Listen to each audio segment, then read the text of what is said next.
The Woods and Wisp by Paola Merrill.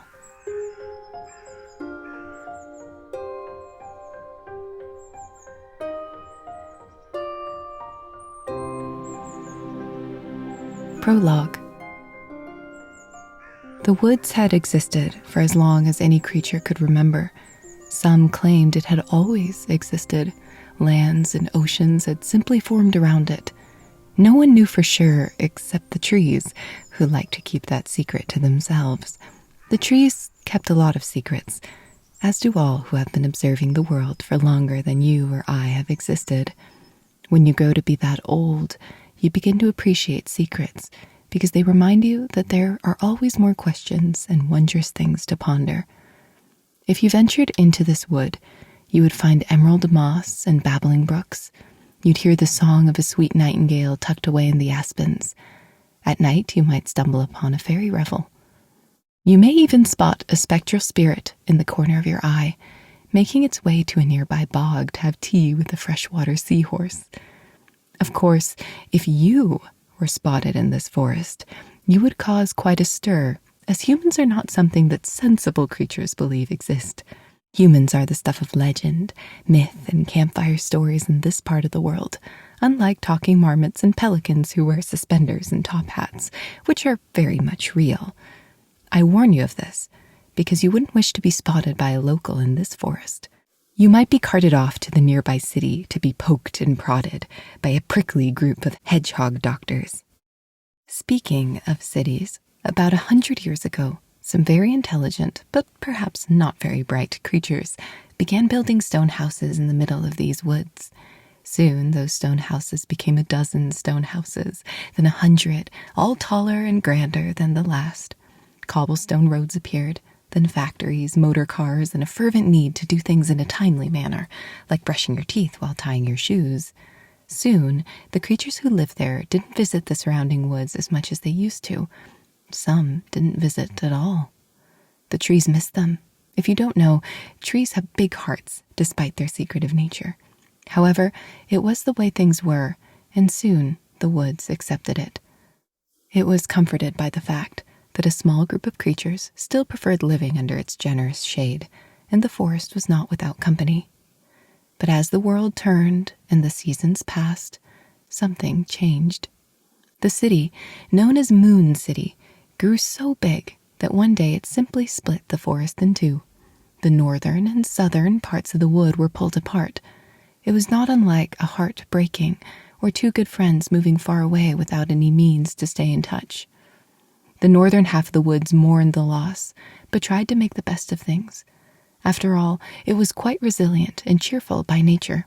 It grew luscious fruit trees and formed beautiful cascading waterfalls. Despite the sadness the wood had known, all things were peaceful, full of rainbows and clear skies. It brought the forest joy to see the animals who lived there go about their quiet lives. It was only on dark, cloudless nights that the trees watched the stars and wondered if their lost wood was missing them.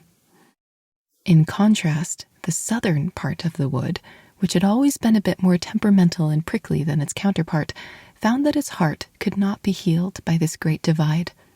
Over time, it became very unlike the northern wood and grew thorn bushes and jagged cliffs. The skies were perpetually shrouded by storm clouds. The creatures of Moon City grew wary of this half of the wood, believing it to be a dark and dangerous place. They renamed it the Wild Wild, having forgotten that it used to belong to the northern wood and that its tempestuous nature was due to heartbreak, not maliciousness. But the trees did not forget. They never do. Trees never, ever forget.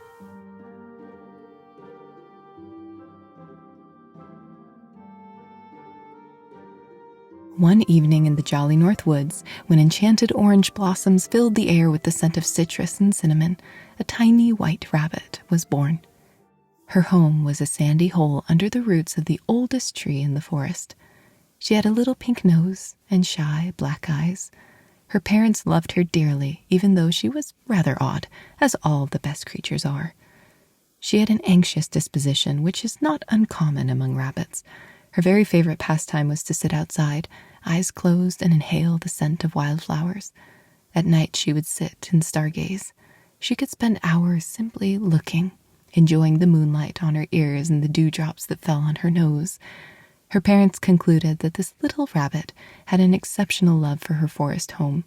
It was as if her little soul was somehow tied to the tree under which she had been born, and they named her Wisp.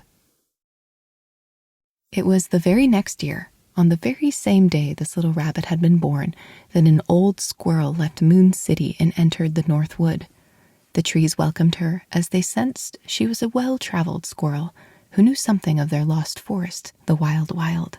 They thought perhaps she would share news as they longed for a word about their long-lost tree friends. But the squirrel stayed silent, eyes downcast, and vowed never to leave the North Wood again.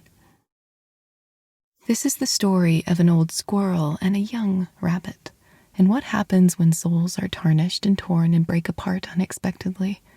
It is a story that, like the trees, is many layers deep, but also wondrous, as is everything worth exploring in this vast world.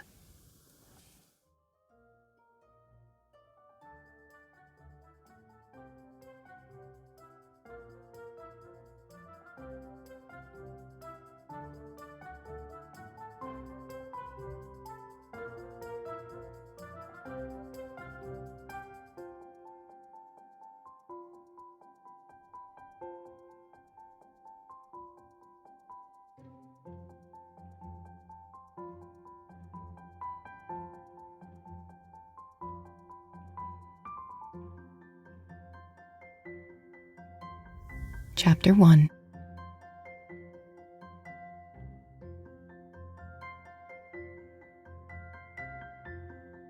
It was on a cool summer morning in a nearly forgotten corner of the North Wood that you would find the little white rabbit named Wisp.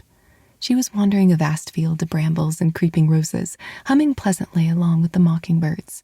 "Woolly cloudberries, woolly cloudberries," she whispered, giving her berry-picking basket an optimistic pat. Her eyes were narrowed, perusing the forest floor with great care. "Surely I'm in the right place," she thought.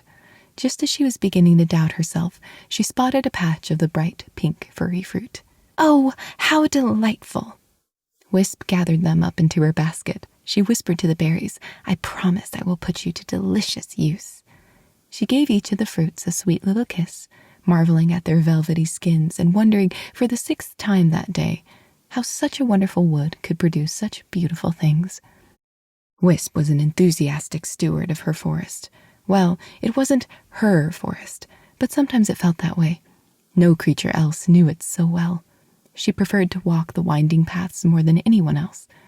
It always quieted the little pitter-patter of her heart, which was prone to being overwhelmed, as is true with all rabbit folk, who tend to be quite sensitive souls.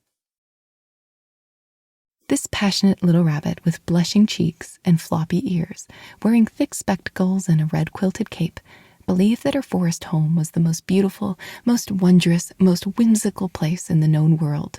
In fact, Wisp had never left the North Wood, and only knew about the rest of the world through a worn atlas in her bedroom. Despite this, she had no interest in ever leaving her home, and couldn't even be bothered to read the newspaper. You might understand Wisp a bit better if you thought of your very favorite place. Perhaps it is your bedroom, a blanket fort, or the seaside. It's a place that makes you feel cozy and warm and safe. That's how Wisp felt about her forest home, the same way you feel about being curled up in a blanket, reading a good book. However, sometimes life takes us in unexpected directions, up, down, slantwise, and otherwise, and when that happens, we must be prepared to leave behind our safe place, just for a little bit, to see what we might be missing. As you already suspect, Wisp would soon find herself in such a predicament.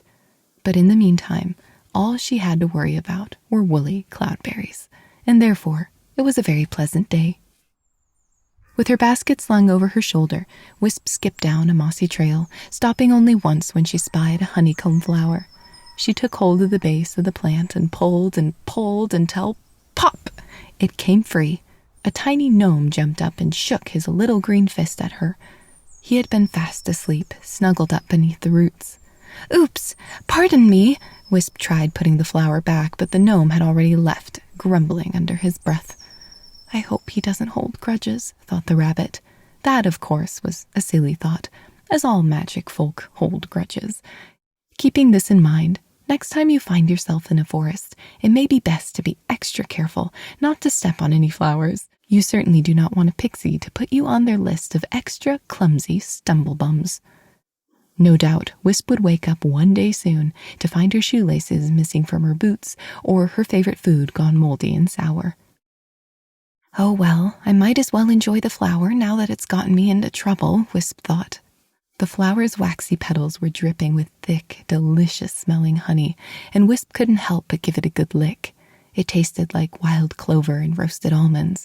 She shivered with pleasure, then placed the flower head gently atop her berries. What a delicious dessert it would be. The rabbit licked her lips, and her hind paws did a little gleeful dance. She had already forgotten about the grumpy gnome. What could be better than cloudberries, honeycomb flowers, and blue skies? Wisp frowned as she remembered Zephyr, the old squirrel witch that lived in the woods. She would certainly disagree with that statement. According to her, either the days were too sunny or too wet, too cold or far too cloudy. In fact, Zephyr didn't care much for any type of weather. Wisp wasn't sure she cared about anything at all. Zephyr ran an apothecary that was located, as all witches' cottages should, in the darkest and most mysterious part of the wood. Nearby grew an abundance of mushrooms, great agarics that swayed under the weight of their warty caps during windstorms. Nightshade and nettle nestled along a narrow path that led to the small pine bark cottage. Zephyr's apprentice of 5 years was Wisp herself. It was a job that took an increasing amount of patience and biting of one's tongue. Zephyr had a reputation of being the local grump, which was a nice way of saying she wasn't much liked. It was Wisp's job to forage for all the materials needed for the potions, lotions, tonics, tinctures, balms, brews, bubbles, tarts, treacle, and treats that Zephyr concocted. It was also Wisp's job to speak to customers and inevitably smooth things over when those very same customers complained about their remedies, which was often. To say the least, the apothecary was struggling to stay in business. Wisp tried not to think about it. Anyway, she didn't think Zephyr was as bad as her reputation, most of the time. Resisting the temptation to give her honeycomb flower another lick, Wisp rounded the weeping willow and took a shortcut through the blue poppy field. She took a left at Pixie Dust Stream, which was strictly not for drinking, or you might be transported to a strange magical island full of little boys with weapons. Later, after crossing the Goblin Bridge, the goblin being on sick leave due to a runny nose, Wisp found herself on the familiar dirt path that led to the apothecary. The cottage was built upon the remains of a formidable elder tree, which was now overgrown and bushy-bearded with all manner of lichen and wandering vines. To an unobservant passerby, the cottage may seem like no more than a tangle of gnarled roots and ivy, and that is another reason why you should be observant when you're exploring a forest, because you may very well miss the opportunity to meet a grumpy old witch and her apprentice. I wonder what mood Zephyr will be in, Wisp thought, though she already knew the answer. Zephyr only ever entertained a foul disposition these days. She was so stooped and crooked that she struggled to look Wisp in the eye. A permanent scowl wrinkled her face, and her bedraggled tail was all peppered with gray and white. Every movement made her crackle and groan, much like the hearth when it was lit. Occasionally, Wisp wondered why Zephyr seemed to be growing old at such an exceptional rate. Creatures who lived in their wood tended to have unusually long lives. Everyone assumed it was due to the magic that was so abundant in the forest. When Wisp entered the apothecary, she spotted the squirrel by the hearth, stooped over her cauldron. Lock the door, Zephyr muttered, not bothering to turn around. I don't want some foul rain cloud to break in and steal my toast again. Wisp did as she was told and proceeded to lock each of the 17 bolts. You may think that this is rather excessive, and so did Wisp, but Zephyr was quite certain it was just the right amount. These woods are becoming more dangerous by the day, she would often say while reading her morning newspaper. Wisp was not sure this was true. If anything, things were as peaceful as ever. There were always rumors circulating about something or other, often from the outskirts of the forest near Moon City, tales of animals losing their homes and having to venture deeper into the wood.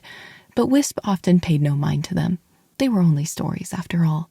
and the woods were so very big. She was safe and sound, and there was no need to concern herself with the troubles that were not her own. This in mind, she proceeded to wash the berry juice off her paws. The air inside the cottage was thick and stale, full of steam and strange aromas. Wisp wrinkled her nose at the flying pig's feet floating in the cauldron on the hearth. Zephyr must be making a toothache tonic. Even though Wisp was only an apprentice, she had a sneaking suspicion that a teaspoon of bottled dragonfly laughter would work just as well while being considerably more palatable and a lot less smelly. Zephyr was sitting on an upturned slab of tree fungus, engulfed by her thick felt cloak. She prodded the floating pig's feet with a wooden spoon. The potion was thick and swampy. With her back turned, Wisp noticed that there were a couple new clumps of moss growing on Zephyr's hood, as well as some lichen on her hat. Zephyr wore a very old and pungent pointed hat on her head. Wisp had offered to wash it several times, but Zephyr stubbornly refused. "Did you find the woolly cloudberries?" she inquired gruffly, stooping over her cauldron. Wisp hoisted up the full basket and did a little happy hop. "I did, and they were so polite. They let me pick them without any argument." Never trusted those cloudberries. Something that sweet must be sour somewhere," Zephyr said. She turned and raised a disapproving and exceedingly bushy eyebrow at Wisp, who stopped hopping about and stood ill at ease. "Sometimes the seeds are a bit tart," agreed Wisp, "but they do their best. Even the sweetest, juiciest golden gloomberry has a chalky pit, but I find it doesn't bother me." Zephyr smirked. "Wait until you've lived as long as I, and you'll have swallowed so many pits that even Queen Titania's honeycake will leave you with a stomachache." Wisp decided to ignore that statement. What an old grumble-toad. Instead, she went over to her personal workstation, a giant's thimble with an acorn top, and unpacked her belongings. She had foraged much more than cloudberries on her walk, and was excited to identify each strange leaf and flower petal she found. The wood was full of so many unusual plants. Wisp considered it her life's work to try to identify them all. The little rabbit worked at her makeshift desk for most of the day, singing gently under her breath as she flipped through her well-thumbed copy of Dr. Ebblebottom's Dictionary for Exemplary Fauna.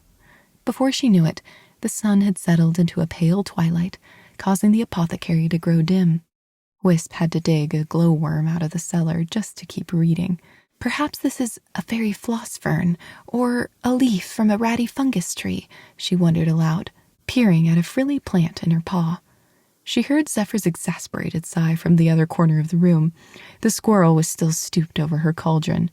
"You're giving me a headache with all that muttering. There's little point in categorizing those plants anyway. Anything useful has already been found by foragers and wizards.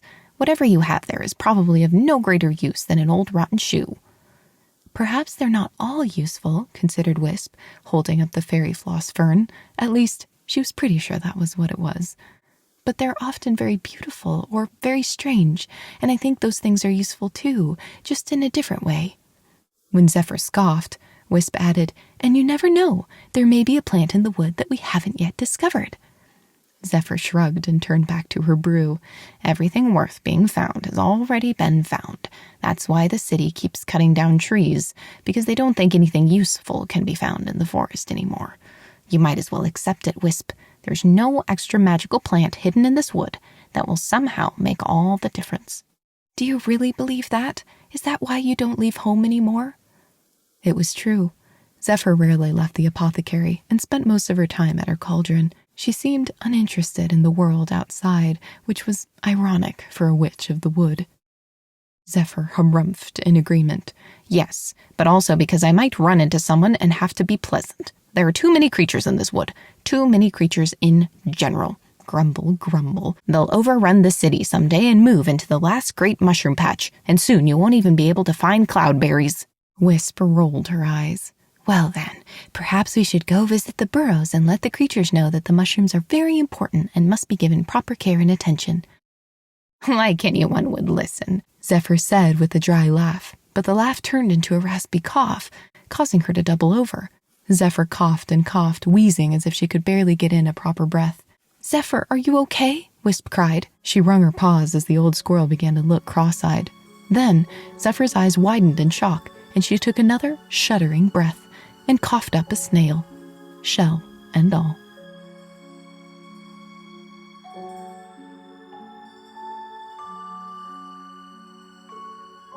Chapter 2. Wisp and Zephyr both leaned back, staring at the snail in bewilderment. It had a gooey green shell and a little brown body and was very much alive. It began to slime its way up the bark wall, seemingly unperturbed by the ordeal. Wisp placed a paw over her mouth and hid both her fear and disgust. "The curse," she whispered. Zephyr blinked, then sneezed, then hiccuped. "I need some mouthwash." She rummaged through the bottle cabinet, complaining about the taste on her tongue. Wisp watched with growing concern. "Zephyr, it's getting worse. Maybe we should go see a wizard or a wise owl. They might be able to help." "I don't need help," Zephyr snapped. "It's just a snail. You said you wanted a pet, didn't you? There you go." Irritated by Zephyr's obstinate mood, Wisp turned tail and went back to her workstation. She began to furiously write in her journal, and they spent the rest of the evening in silence. Wisp had long been aware that the squirrel was suffering from some strange complaint, one that seemed awfully like a bewitchment or curse.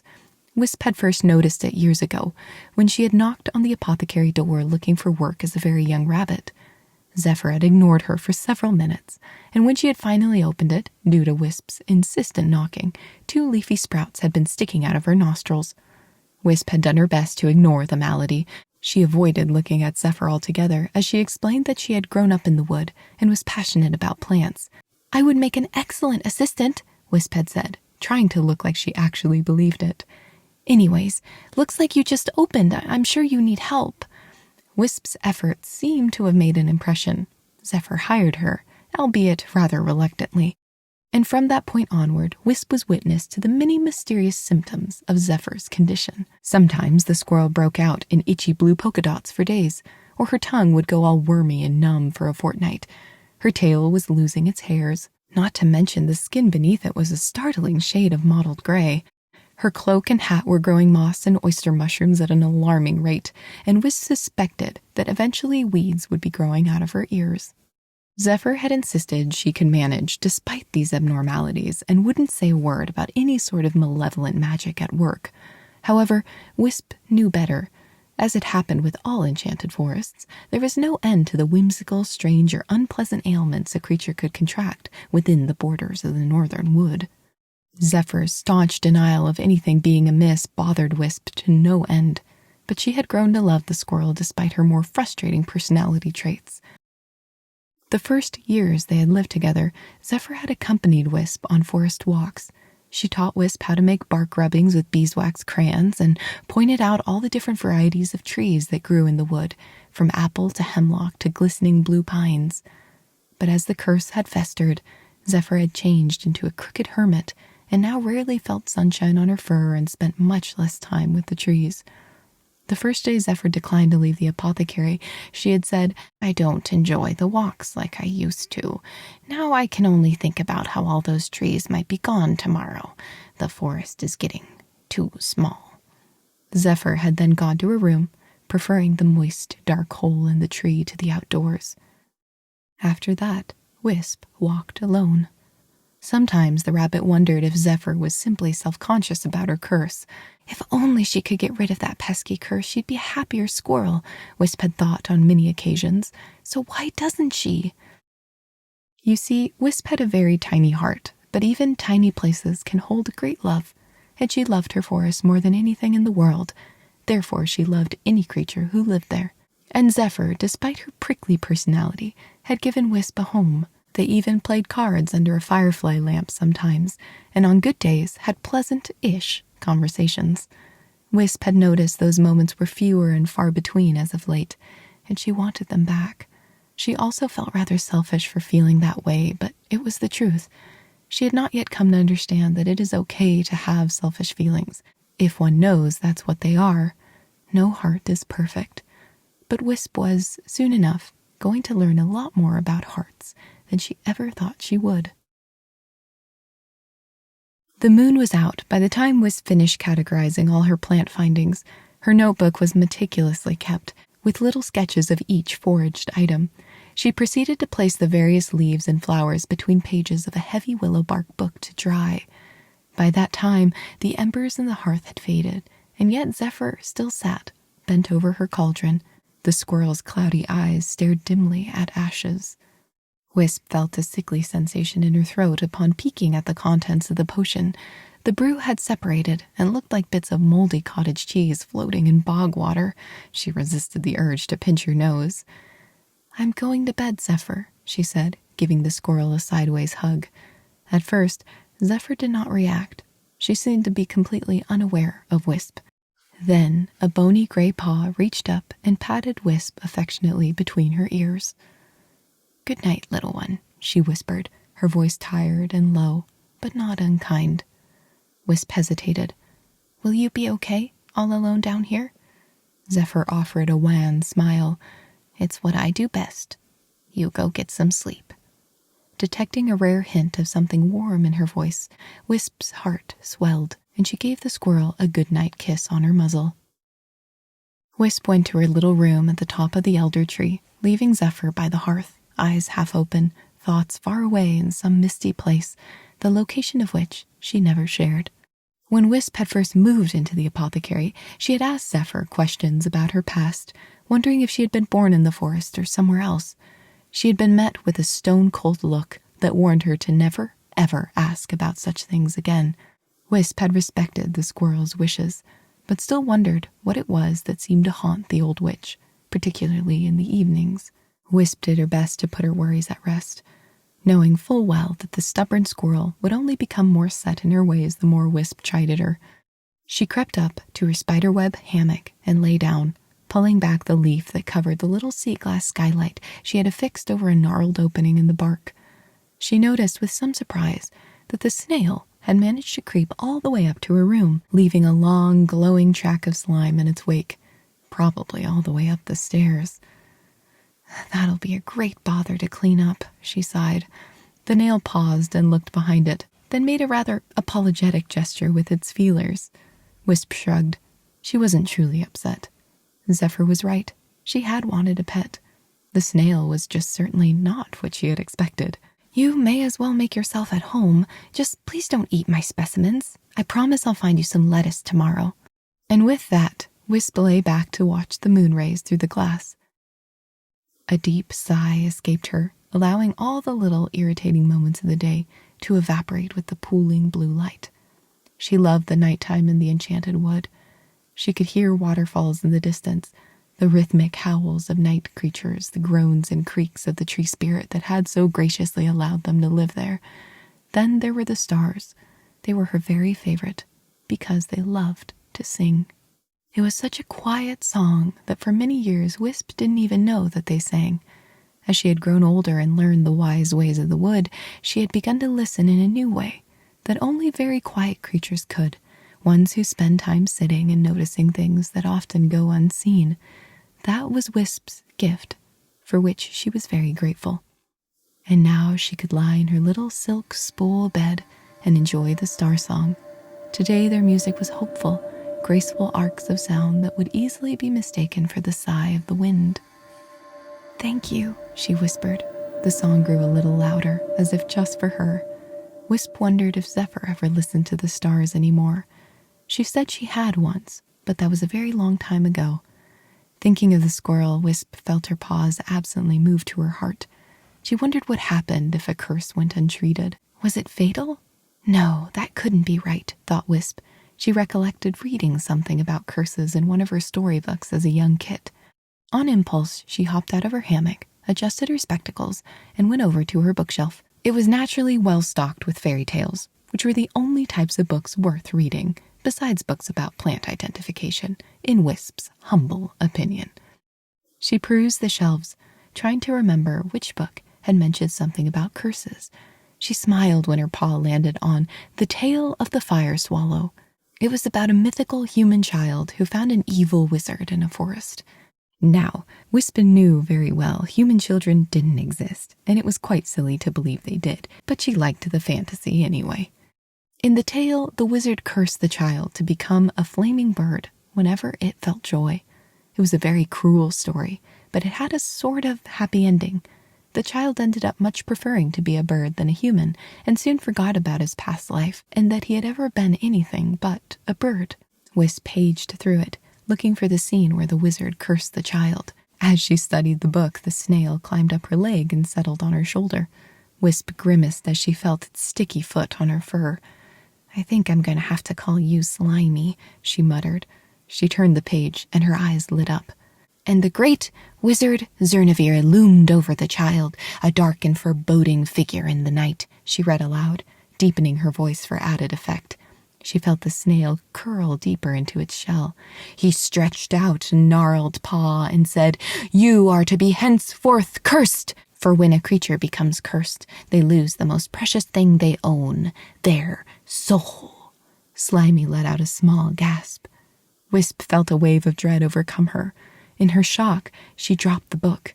Could the curse eventually take Zephyr's spirit, the most precious thing that any creature of the known world possessed? A moment before, Wisp had never considered one could possibly lose their spirit, and yet, as if the stars themselves had sung it, she knew that Zephyr was in grave danger. The stars. Wisp was pulled away from her thoughts when she realized that the night was dead. The music was gone. She waited a while to see if the stars would begin again, but they seemed to be stunned into silence. Wisp wondered if it had anything to do with her terrible discovery. Shaken, Wisp fetched her journal. She always needed to write when she felt nervous, but today even her journal offered little respite, and she eventually fell into a fitful slumber. You see, Wisp was still a very young rabbit, and prone to flights of fancy and jumping to conclusions. No one could blame her. It is simply the nature of little rabbits. Wisp was wrong about souls, and so were the fairy tales. But living creatures bound to the earth tend to make up far-fetched notions about stars, souls, and curses. When a creature is faced with a mystery, they often like answers, and yet rarely get them. Wondrous knowledge of the world is hidden away and hard to find if you don't know where and how to look. But Wisp had not yet come to understand that she had to think a little less with her head and a little more with her heart. At least, that is what the stars were thinking about that night as they watched Wisp through the skylight.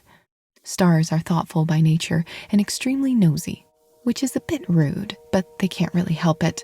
You see, stars have quite a lot of time to dedicate to both these practices. On that night, a small white rabbit, as well as an old squirrel, were the topic of great discussion.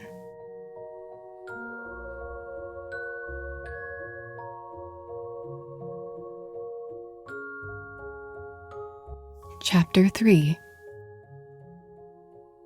Wisp only woke once during the long and far too silent night. She could have sworn she had seen a glowing face peeking through her skylight, but when she blinked, it was gone. Disturbed, she had rolled over to find Slimy had crawled into bed with her. Despite the ooze, she held him close. "I hope Zephyr will be okay," she whispered into the snail's shell. "Tomorrow we will be extra patient and nice, and we will make her a hearty breakfast of honeycomb flour, seed bread, and dandelion tea. No curse can be broken on an empty stomach." The next morning, Wisp awoke with a start. Did she hear tapping? No, not tapping. Knocking. Very loud and aggressive knocking. Beneath her fur, Wisp broke out in gooseflesh. She knew that knock well. Far too well. It is the Chief Inspector of Magical and Enchanted Businesses, she realized, also known as Inspector Bertelmeyer, a very large and formidable stag. She could imagine him at the door, clipboard under one hoof, chewing patiently on a wad of tree sap. This was not good. Wisp flew out of bed, practically throwing the still sleeping snail in the air, and pulled on her work apron. She careened down the staircase, tripped, and involuntarily cartwheeled down the rest, landing in a heap. Winded and nursing a lump on her head, Wisp picked herself up and staggered over to the calendar pinned to the wall. There was no scheduled inspection, or had Zephyr simply forgotten to write it down? Probably, Wisp thought. Zephyr was no good at keeping up with things like inspectors these days, which was a dangerous habit when you ran a certified potions parlor. "Zephyr, the chief inspector is here. Did you know he was coming?" Wisp called, searching for the squirrel. She found Zephyr still sitting at her cauldron, the potion having long gone cold and turned a sickly shade of brown. The chief inspector wouldn't like to see a rancid potion on display. He was painfully particular. Knock, knock. Wisp hopped over and patted Zephyr's mossy back. "Zephyr, you must wake up and speak to the inspector. He will have to tour our apothecary." Wisp trailed off, raising her paw. It was all gooey and sticky. What was going on? Zephyr's back was covered in a thick layer of slime. Frowning, Wisp gave her a good shake. A long, throaty snore escaped the witch. Wisp pulled away, her breath catching as her paws unstuck, pulling long tendrils of slime with them. Was Zephyr melting or turning into something else altogether? Whatever it was, she smelled just like her potion, rancid. That certainly would not bode well with the inspector. He had already threatened to shut down their apothecary 2 years in a row. This was certainly going to do it. Wisp gritted her teeth. She had to stall the stag. "Hello, I'm coming," Wisp called out in the direction of the door, then hurried to wash the stickiness off her paws. "I will try to solve this the moment he leaves, Zephyr. Hang in there," she whispered.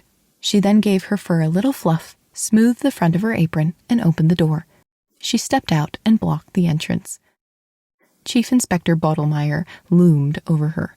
He was enormous, and his breath felt hot on her muzzle. The stag eyed her through a monocle. "Miss Wisp, I have come for your yearly inspection, according to the guidelines set by the Council of Magical and Enchanted Businesses." "Oh, it's just Wisp. And what a pleasant morning, isn't it?" Wisp suggested with wide eyes. The stag lowered his head in agreement, then turned to his clipboard. "Zephyr has failed to reply to any of my letters seeking an appointment, so I had to choose a day to simply visit." His eyes glanced over her shoulder into the apothecary. Wisp slammed the door closed behind her, leaned on the doorframe, and offered him a strained smile. The stag harumphed, but did not comment.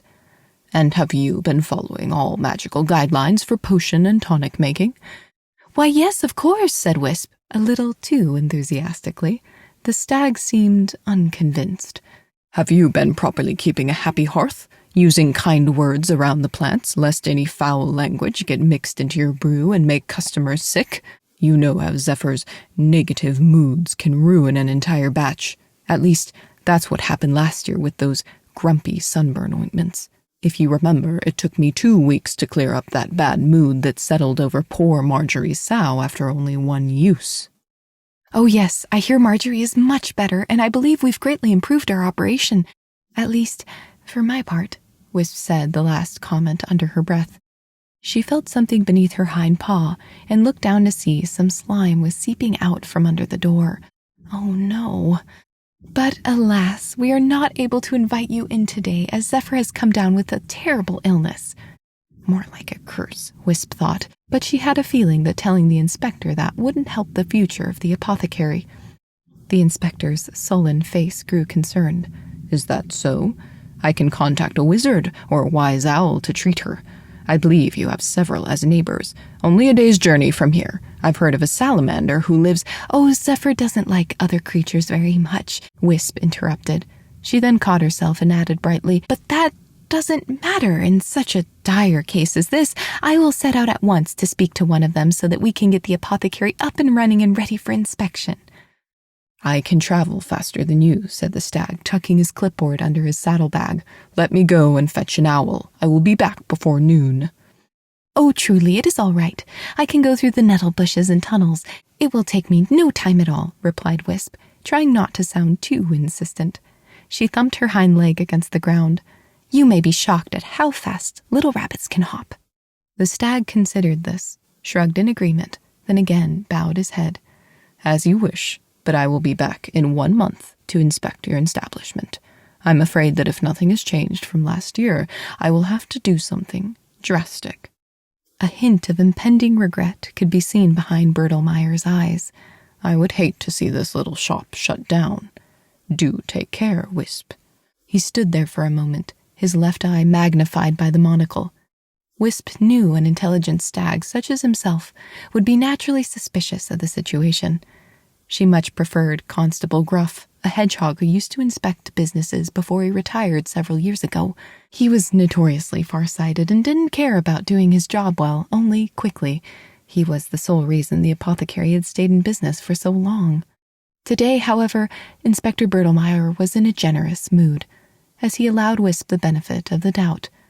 Wisp was extremely grateful. She watched as the stag lumbered off into the willow grove. She was clenching and unclenching her paws behind her back. Once he was out of sight, she rushed back inside. Zephyr was no longer sitting by the hearth. "Zephyr! Zephyr!" Wisp called, searching the room. There were puddles of slime everywhere. A low moan caused Wisp to rush down the hall that led to Zephyr's bedroom. Pausing at a green door enveloped by old tree roots, she knocked tentatively. In response, she heard Zephyr's raspy croak. "Please, leave me alone, Wisp. I'm not in the mood to talk." "But you were all sticky," Wisp said. "Maybe I can help." "No, it's okay. I just need to rest." "But I think—" "Leave me alone," Zephyr yowled. Something thumped against the door. Wisp suspected an acorn had just been thrown in her general direction. Wisp took a deep breath. "Zephyr, I know you're probably scared, or maybe just very hungry, but I don't want you to be sick anymore. I thought perhaps a wise owl can come visit and try to heal you." Another acorn smacked against the door. "No owl can heal me, not curses. No one heals curses. They just eat you up until you are all gone." Wisp winced, thinking back to what she had read last night. "But perhaps someone knows—" Another acorn, then another, and another. Wisp begged and implored for several minutes, with no response but more thumps. Eventually, she went back to the potion room and sat down at her workstation. She spotted the snail in a corner, munching on a carrot. "Oh, Slimy, I don't know what to do," she said, burying her furry head in her paws. "If I call someone, she'll just turn them away, and she won't let me help her. I'm sure there's some tonic in this room that can do the trick if she'd only let me experiment. Curses can't be too different from headaches and slumber spells, and she's never even tasted my tonics." The snail continued to munch thoughtfully. Wisp allowed herself several tears before wiping her face with a handkerchief. There was a small part of her heart that was quite angry at Zephyr's stubbornness. She knew it was wrong to be angry when Zephyr was the one who had to live with the curse, but she couldn't help it. That curse had been plaguing their little apothecary for so long, and she couldn't understand why some creature would just sit around and do nothing about it. She considered giving Zephyr her copy of The Tale of the Fire Swallow, but then decided she couldn't risk it also being thrown at the door. While Wisp was a generous rabbit, she would never put a book in peril. Just then she heard a tap-tap at the window. "Hello, miss?" Wisp straightened. Had the inspector returned? Instead, it was Stacy Buttercup, the oldest of a family of hummingbirds that had lived in a lilac bush 3 miles away. Her long beak tapped ever so gently on the pane of glass. Wisp hopped over and opened the window. Stacy greeted her with a friendly buzz of her ever-fluttering wings. "I'm here to pick up my order, the mint treacle," she hummed. "Oh, yes, indeed," Wisp said brightly, relieved to have something other than Zephyr to think about. She went and fetched the bottle of infused molasses, carefully measuring out several tiny spoonfuls into a significantly smaller and longer glass bottle. "Is this a fresh batch?" asked Stacy. Wisp nodded. "Of course, I bottled it last week. Why do you ask?" Stacy's chest feathers fluttered uncomfortably.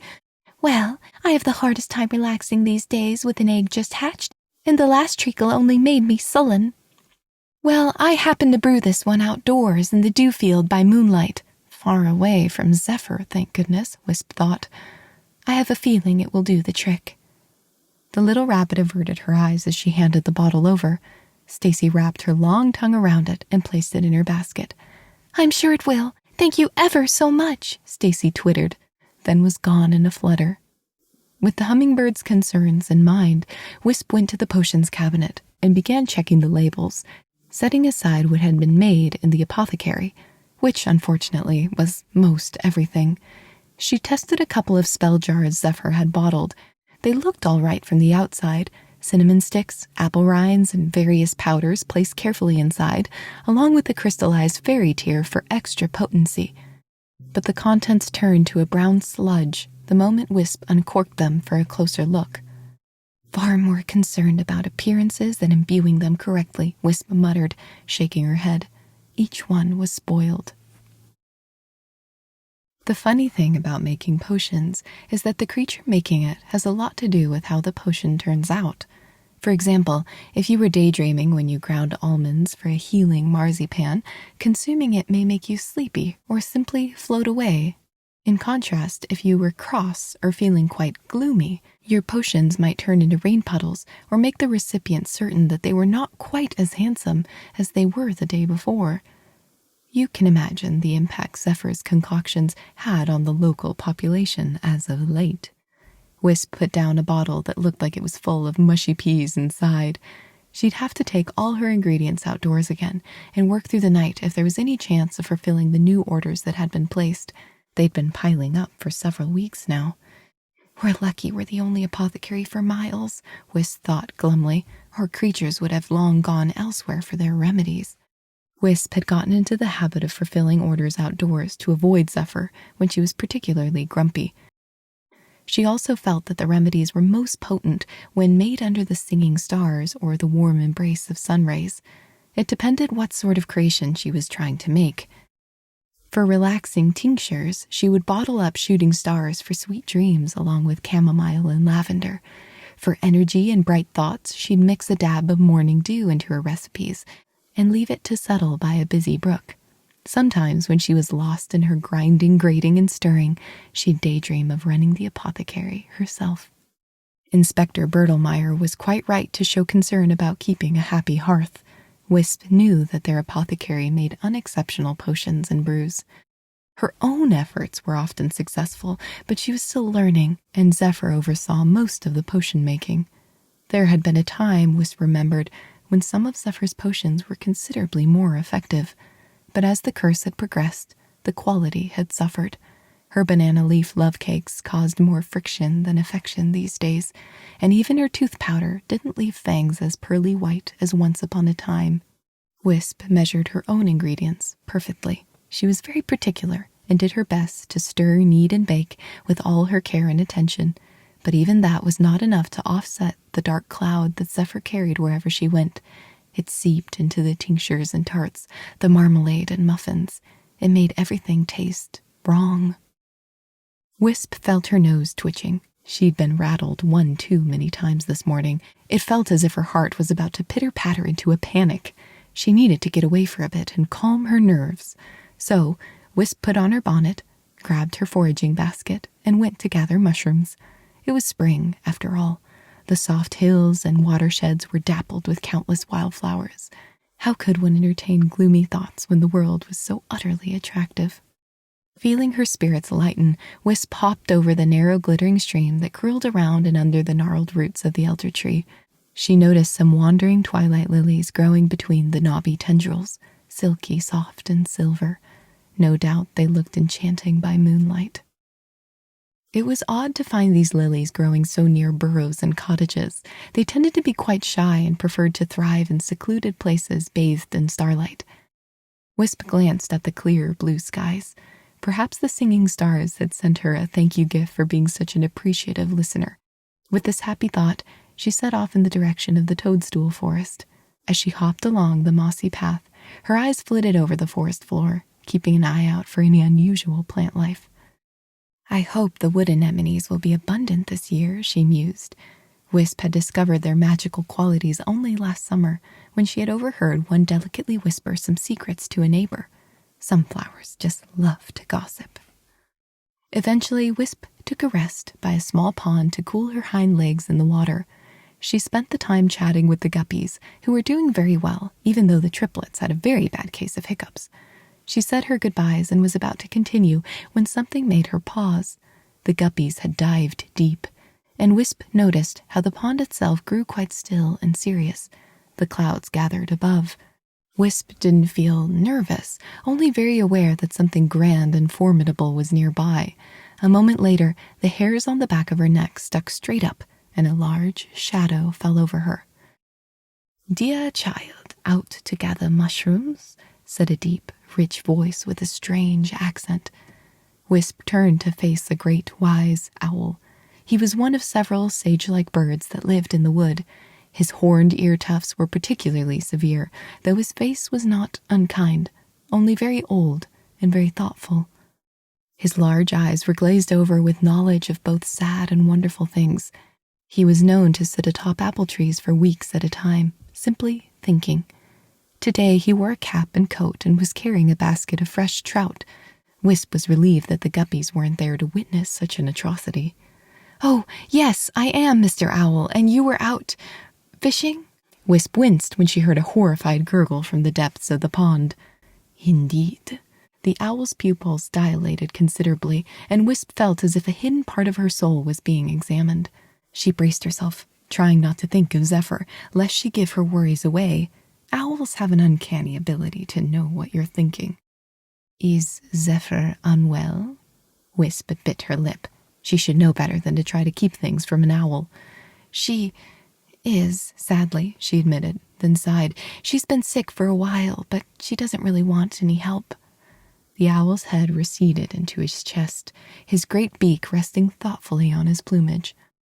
"She has been under the influence of that curse for a very long time, hasn't she?" Wisp nodded, not even surprised the owl knew about the curse. Owls were unsettling in that way. They also didn't enjoy small talk and liked to skip straight to the point. "I do wish she would allow me to visit. If she goes untreated any longer, who knows what might happen?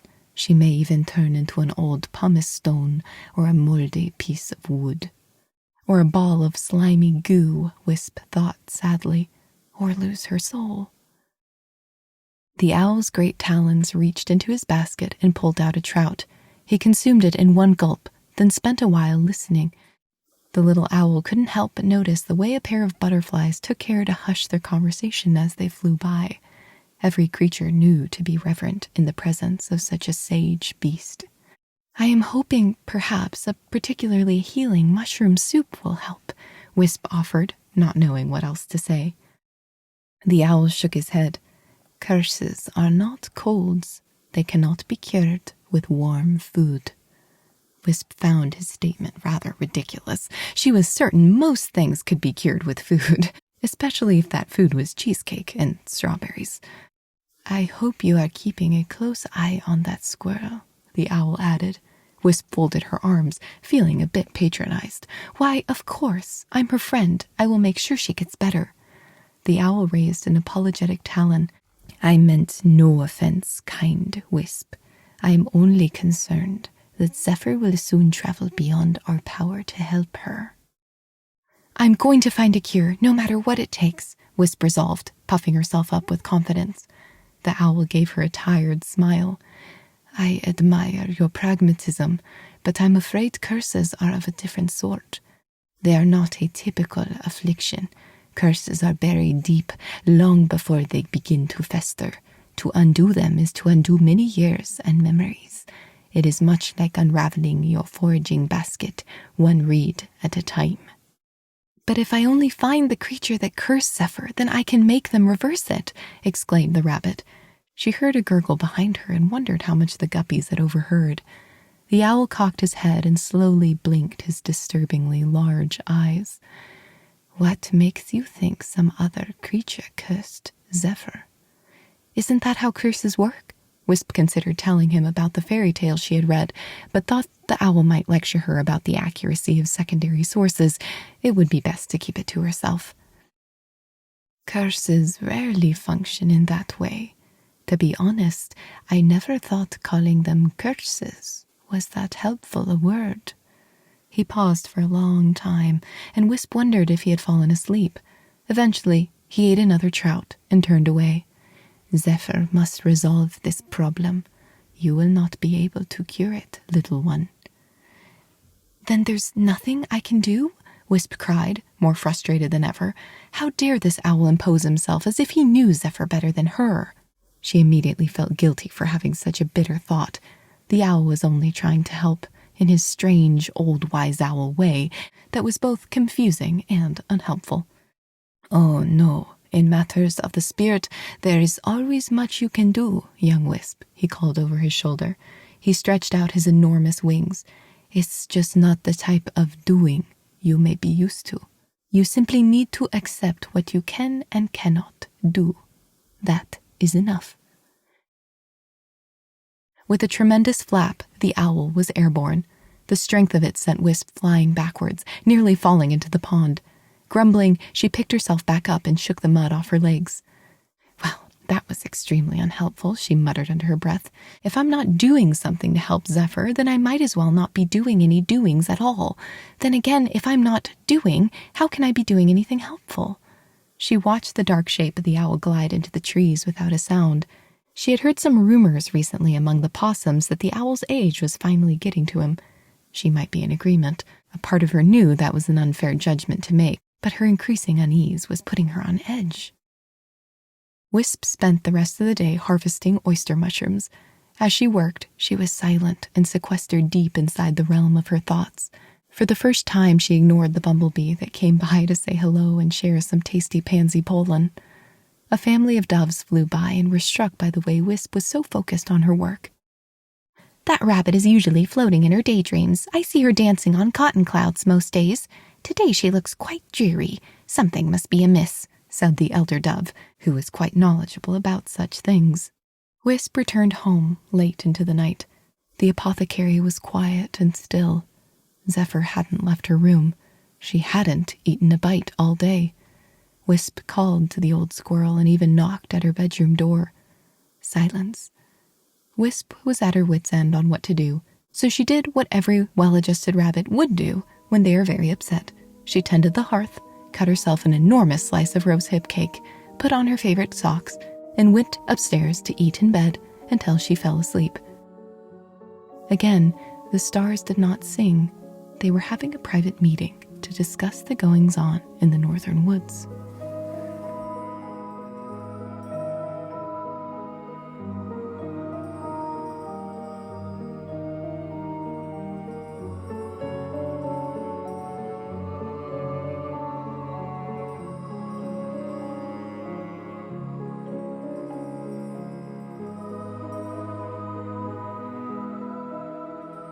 Chapter 4. The next morning felt surprisingly fresh and cheerful. Soft pools of sunlight fell on the textured walls of the apothecary. Though she had been plagued by dreams of smelly potions and curses, Wisp felt rested and ready for the workday. Wisp bustled about the kitchen, preparing a hearty breakfast for two. Today it was clotted cream over rich, earthy carrot porridge and flaxseed bread. She knew Zephyr had a penchant for flaxseed and hoped it would cheer her up a bit. She even lit a little candle, as the light was still dim. As she waited for Zephyr to rise, she set about mopping up any puddles of slime left over from the night before. A few minutes later, the squirrel hobbled into the kitchen. Wisp was relieved. The witch's fur looked quite sticky and unwashed, but her slimy exterior seemed to have resolved itself overnight. "You look well," said Wisp. Zephyr raised a sticky eyebrow. "You know too many lies will make your tongue fall out." "I suppose I meant you aren't all green and gooey anymore, and that's a good thing, isn't it?" Zephyr sighed heavily and sat down at the table. The corner of her mouth twitched slightly at the sight of bread. "Thank you for the meal," she said before biting into a thick, buttered slice. She chewed for a full minute, eyes closed, then said, "Enid, the axolotl." "The what?" "The axolotl. He's a salamander who lives under the big rock in Silver Pond. He practices wizardry. He also runs some rather seedy gambling operations." Wisp frowned. "Enid, and when he's not in custody due to his unsavory business practices, he's a healer. I thought I'd go visit him at the end of the month. Perhaps he can help." Zephyr continued to munch her bread, averting her gaze. Wisp hid a gleeful smile behind her paw. "How wonderful!" She started to gobble down her breakfast, trying to contain her excitement. "Well, I think it sounds lovely," she said between bites, trying to sound nonchalant. When Zephyr didn't seem like she was going to say any more on the subject, Wisp distracted herself by dusting the potions parlor. She wanted to ask Zephyr a dozen questions, but knew it would be best not to push the squirrel. No wonder she had felt so bright and perky this morning. Good news had been on the horizon, and she hadn't even known it. Wisp was about to sweep the front steps when a tickle of intuition made her look through the peephole. "Oh my," she gasped, her spectacles nearly falling off. A line of nearly a dozen creatures were standing outside, patiently waiting for the apothecary to open. Frogs, birds, 2 fawns, and a collection of various small rodents. "What's going on?" Zephyr asked. Wisp gave her an enormous grin. "I think it's going to be a good day for business." "Haven't had one of those in a while," said Zephyr. She dug her spoon into the clotted cream with a grunt. "Everyone's so picky about their potions these days. The next person that asks me if I filter my river water is going to get bit on the ear." "Well, things are looking up," Wisp said and opened the door to greet the customers. "Hello! Thank you for visiting Zephyr's Apothecary. Today our dream tinctures are half off and our puff float mushrooms are freshly foraged." There was a polite murmur of appreciation from several customers. Most of them seemed impatient to enter. Wisp noticed many carried baskets full of jams, jellies, and other goods. How odd, she thought. A portly hedgehog pushed past her and entered the apothecary. Wisp flinched at the sting of her bristles. "We'll be with you all momentarily," she said to the crowd before closing the door and turning to the rude hedgehog. "Hello, Miss Sultry. How lovely to see you today. Can I offer you some waterfall elixir? It's all the rage with the local fairies." "No, I'm fine, thank you," said the hedgehog. Held in her paws was a basket full of apples and peaches. Her tiny black eyes flitted from Wisp to Zephyr and back to Wisp. With her customary lack of politeness, Zephyr kept chewing her bread, not so much as giving Miss Sultry a greeting. "Are you on your way home from the orchards?" Wisp ventured. The hedgehog grinned, her eyes nearly disappearing beneath the folds of her chubby cheeks. "Yes, indeed," she said, holding out the basket.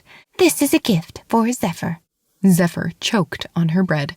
Spluttering, she gulped down a glass of oat milk. "Me? A gift?" The squirrel looked utterly perplexed. Miss Sultry nodded. "Peach skins are so nutritious, great for the immune system. I ate 10 a day for a month, and it cleared up my rash." Zephyr's eyes narrowed, but she hoisted herself up and took the basket with a mumbled thank you.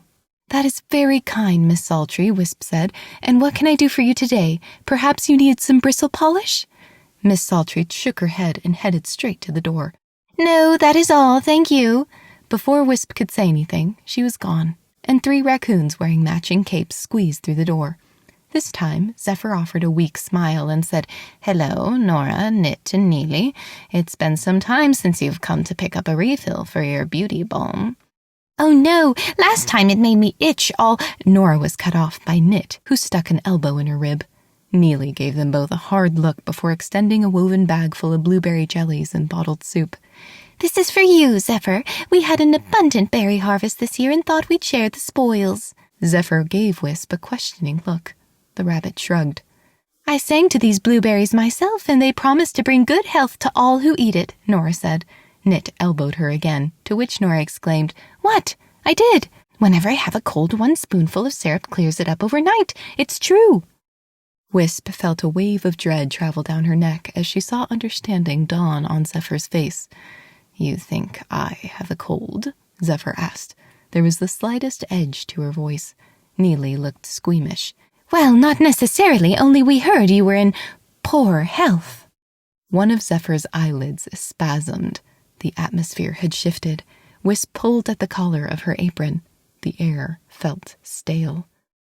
"And where, pray tell, did you hear this rumor of my poor health?" asked Zephyr, her voice low. Neely looked as if she wanted to escape. She eyed the door. "Well, only in passing. Inspector Bertelmeyer was making his rounds, and he may have mentioned that Wisp told him that you were gravely unwell. He suggested that you may need some foodstuffs." "We also thought you might give our beauty parlor a good review if we did it," Nora whispered. This time it was Neely who elbowed her. Wisp gulped, glancing at Zephyr. The squirrel's face was all pinched and wrinkled, as if she was fighting the urge to explode. Her paws clenched. "Is this why there happens to be so many nosy critters here this morning?" Zephyr inquired, her voice trembling. Neely looked at Nora, who looked at Knit. Zephyr pushed the offered basket to the side and rose to her full height. Wisp heard several of her bones creak. "I don't know what gossip Wisp has been spreading about me, but I can assure you it is false. I am quite well. I can handle myself, and I don't need your charity." Zephyr shook with rage. She pointed a claw towards the door. "You will leave now." The 3 raccoons bolted for the door, only to collide with more animals surging in. With a yowl, Zephyr braced herself and pushed through the crowd. Wisp ran after her, babbling a string of apologies. "I have been informed that you are all under the impression that I am unwell." Zephyr blocked the doorframe with her outstretched paws. "I am not. You have been given false information. I'm as fit as a fairy fiddle. Now go home." When a few animals raised questioning paws, Zephyr only raised her voice. "I said, go home. I don't need your help or pity. I don't need any of you. I don't have a bloody curse." And just as she said it, 2 mushrooms sprouted out of Zephyr's ears. They were a small addition, but their appearance made her audience gasp and take a unanimous step back. Wisp heard several animals murmur to each other. "A curse? Inspector Bertelmeyer didn't mention a curse. Is it contagious?" He said she was just portly. I didn't realize. "I hope I don't get it. I think our paws brushed on my way out." Wisp's heart ached. She watched as Zephyr's face reflected the growing horror of the crowd, realizing she had just announced to the entirety of the woodland population that she was undoubtedly and absolutely cursed. Wisp could detect a shameful blush developing under the squirrel's fur. The morning had started out so well, and now she couldn't imagine it any worse. Wisp placed an apologetic paw on the old squirrel's shoulder. Zephyr let it rest there, undisturbed, for a few seconds, and then, taking a raspy breath, she turned tail. The squirrel pushed past Wisp and fled into the apothecary, down the hall, and slammed the door to her room. A moment of silence followed. Then, an eruption of questions. Every creature wanted all the details about the curse. "Is there a sinister sorcerer prowling the area? Will my twins get cursed? Has Zephyr tried rubbing garlic between her toes? My uncle had a scab and it made it go away. Maybe it will work on a curse." Soon, Wisp got tired of repeating herself. "No, I don't know how Zephyr got the curse. She's been unwell for a while. I don't know much more. I don't think garlic will help." By the time the sun set, only the nosiest of raccoons were still pestering Wisp with questions. Wisp eventually shooed them out with vague excuses. When they were finally gone, she braced herself against the closed door and breathed a sigh of relief. Her thoughts went to Zephyr. She found the old squirrel in her room. The door, surprisingly, was now wide open, and the room was a mess, as if a burglar had come in and tried on every piece of clothing Zephyr owned and attempted to juggle using every knick-knack to be found. The squirrel was stooped over a large chest at the foot of her bed, removing random objects and placing them in a carpet bag. A bottle of gnome teeth, a pendant, a compass. Wisp leaned forward, intrigued by the iridescent stone hanging from the pendant, but Zephyr stuffed it into her bag before she could inspect it further. The squirrel removed a piece of paper from the chest and unfurled it, revealing a hastily drawn star map. She seemed to consider putting it back, but then placed it in her bag along with everything else.